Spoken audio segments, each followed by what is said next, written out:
thanh vắng giữa khung trời bên lề.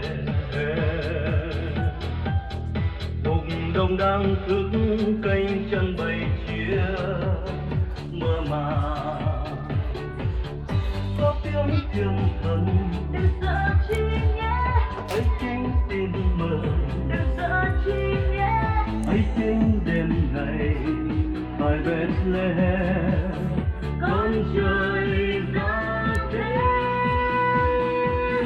nhạc nhạc theo gió, Có tiếng thiên thần người khen danh Chúa, khắp các phương trời vì an tươi đất, với ca ơn chạy đến với muôn người.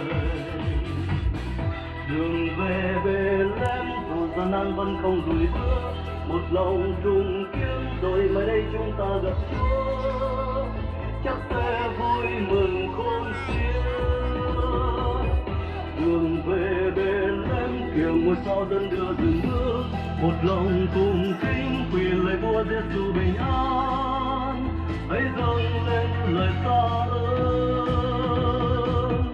Hãy lên với trần thế bao tiếng ca rung đàn, ôi đêm vui bình an như ánh sao huy hoàng, cho tôi tìm đến mong có để đến tôn thờ vua Thái.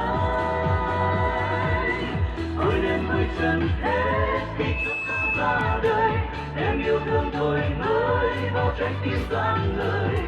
Giêsu là nước sống mới cho đời, Chúa trao hy vọng.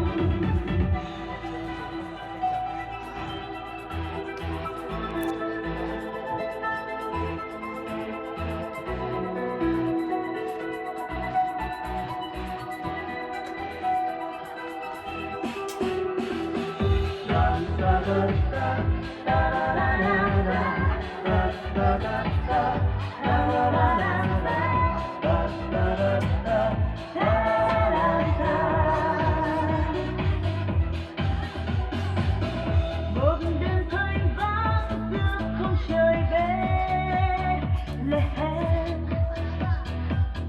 mục đồng đang thức canh chân bầy chiên mơ màng,